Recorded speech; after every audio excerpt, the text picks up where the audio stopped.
Agora, abrindo o nosso Jornal da Rede Alesp, não é Lilian, ele, Jeremias Gomes. Bem-vindo ao Jornal da Rede Alesp, bom dia.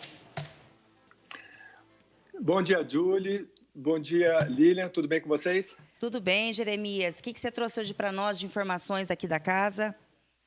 Pois é, Lilian. Ontem eu pude acompanhar o plenário, né, onde acontecem as principais decisões da casa, com as votações e discussões de projeto. Tinha na pauta um projeto de resolução 14 de 2020, de autoria do deputado Campos Machado, do PTB, que era um projeto para que as nossas atividades, na verdade, principalmente as atividades dos parlamentares, dos deputados, prosseguissem em ambiente virtual. Como é que ficou isso? Foi um acordo de líderes para que esse projeto fosse tirado da pauta, então continua valendo o ato número 52 do presidente. Como é que fica isso, então, para você que acompanha as atividades da Assembleia Legislativa entender? As próprias sessões ordinárias, onde os parlamentares falam e também são pautados os projetos, vinha sendo em ambiente virtual e desde 4 de agosto, né, nesta terça-feira, passou a ser presencial.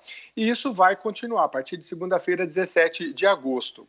Então, assim, as sessões ordinárias, extraordinárias e reuniões de comissões permanentes, né, elas vão ser presenciais. Então, na prática, não está mudando muita coisa, né? Nesta semana, a gente viu que comissões permanentes, educação, saúde, enfim, todas as comissões permanentes não teve muita movimentação, mas deve ter na próxima semana, porque, por exemplo, a Comissão de Constituição e Justiça, os projetos têm que passar por ela. Essas serão na casa, serão presenciais.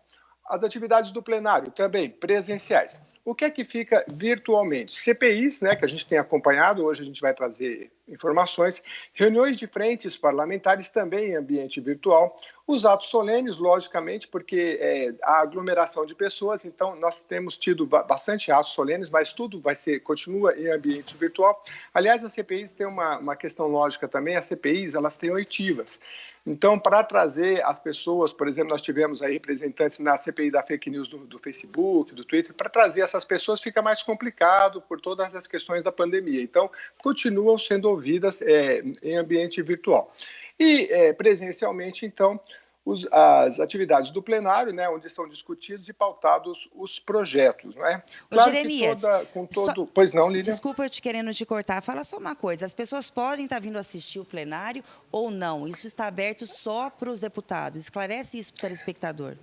Muito, muito bem lembrado, porque as atividades para as pessoas assim de fora ainda não estão abertas, então você não pode visitar. Inclusive, há bastante restrição, claro, tudo por conta da pandemia, são medidas de segurança. No plenário só podem entrar os deputados, nas próprias comissões, nem os assessores dos parlamentares podem entrar, tudo é preciso de autorização, né? A imprensa também, tudo é autorizado nesse ato, né? A imprensa pode participar, mas assim, mantendo a distância, toda a questão da higienização, então é bem regulamentado. E o público, por enquanto, não pode participar presencialmente, nem do plenário, nem dessas comissões, é tudo muito restrito. Mas é por isso que você pode acompanhar tudo pela Rede Alesp, todas as transmissões das comissões, dos plenários, tudo que acontece, a Rede Alesp transmite para você. E é interessante, não é, Aline? Porque durante esse ambiente virtual, eu pelo menos percebi uma participação do público assim, muito grande, um acompanhamento muito efetivo nas redes sociais, no YouTube, enfim, por toda a nossa programação. Então, basicamente, é isso que é alterado. Deve vir mais algumas informações sobre isso ainda, talvez nessa semana ou no início da semana que vem, porque as atividades parlamentares, nós temos, por exemplo, um bom percentual de parlamentares acima de 60 anos. E esse ato do presidente dá a prerrogativa, assim como para os servidores, de ficar em casa por conta da pandemia, né? Então, a gente ainda vai ver como é que vai ser o desdobramento de todas essas questões, até porque, Lília, não sei se ainda tem um tempinho, queria falar do projeto... Sim. Pois não.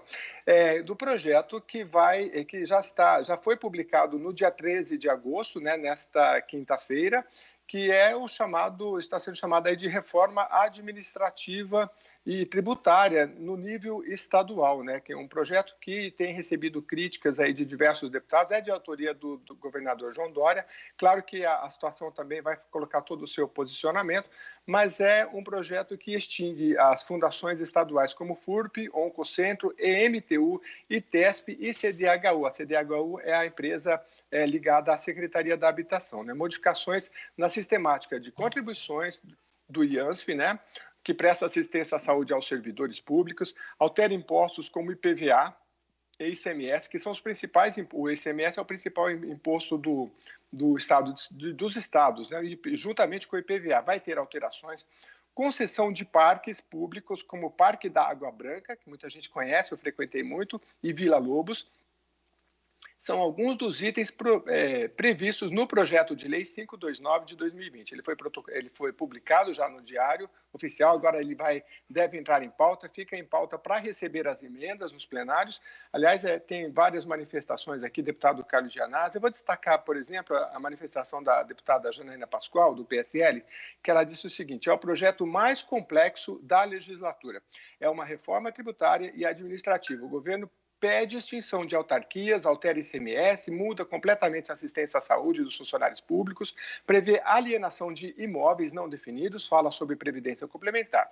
A parlamentar ressaltou que vai apresentar emenda para a retirada do Oncocentro e da FURP da lista dos órgãos a serem extintos. Então, é um projeto que vai render muito debate, a gente vai acompanhar aí pela Rede Alesp, trazendo todas as informações para aqueles que se interessarem desta reforma administrativa e tributária no âmbito aqui do Estado de São Paulo, com a discussão na Assembleia Legislativa de São Paulo. Lilian e Julie. Importante, né, Jeremias, também destacar para quem está nos vendo que há também, além da transmissão ao vivo de tudo isso que você falou para a gente, das CPIs, das comissões, também lá no nosso canal do YouTube da Rede Alesp, um tempinho depois sobe na íntegra todas essas transmissões. Então, é importante também que a população olhe com carinho tudo isso que está sendo discutido nesse momento, porque é essa interlocução, né, entre parlamento e sociedade que as coisas vão em frente, né, Jeremias? Exatamente. Ali as pessoas podem... Hoje, com essa transmissão, até para a gente, jornalista, fica bom, né? Porque antigamente a gente olhava e falava, puxa, falou, eu anotei, alguém falou do lado, você perdeu. Hoje você consegue voltar e ver registrado ali todas as manifestações, né?